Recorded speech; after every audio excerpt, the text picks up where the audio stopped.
ప్రకాశం జిల్లాలోని నాలుగప్పలపాడు మండలం చదలవాడ గ్రామంలో అగస్త్య మహాముని ప్రతిష్ఠించిన ఈ దేవాలయానికి ఎంతో చారిత్రాత్మక ప్రాధాన్యత ఉంది. ఇక్కడ రఘునాయక స్వామి ఆలయంలో సీతారాముల కళ్యాణం, భద్రాచలంలో శ్రీరామునికి కళ్యాణం జరిగిన 9వ రోజు చేస్తారు.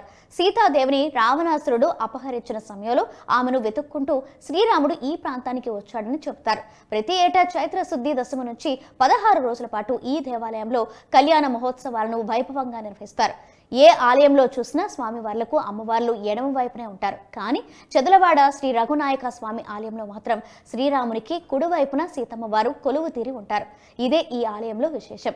చదలవాడ సీతారామ కళ్యాణ వేడుకల్లో మరో విశేషం ఉంది. స్వామివారి కళ్యాణం రోజున తలంబ్రాలు పోసే సమయంలో ఒక గరుడ పక్షి వచ్చి ఆలయంపై 3 ప్రదక్షిణలు చేసి వెళ్తుంది. ఏప్రిల్ 14 సోమవారం కళ్యాణం జరిగే సమయంలో మధ్యాహ్నం 12 గంటల 15 నిమిషాలకు ఆకాశంలో గరుడ పక్షి ప్రదక్షిణలు చేసింది. ఈ అద్భుత దృశ్యాన్ని భక్తులు భక్తి పారవశ్యంతో తిలకించారు. ఆ సమయంలో భక్తులు జై శ్రీరామ్ అంటూ భక్తితో నినాదాలు చేశారు.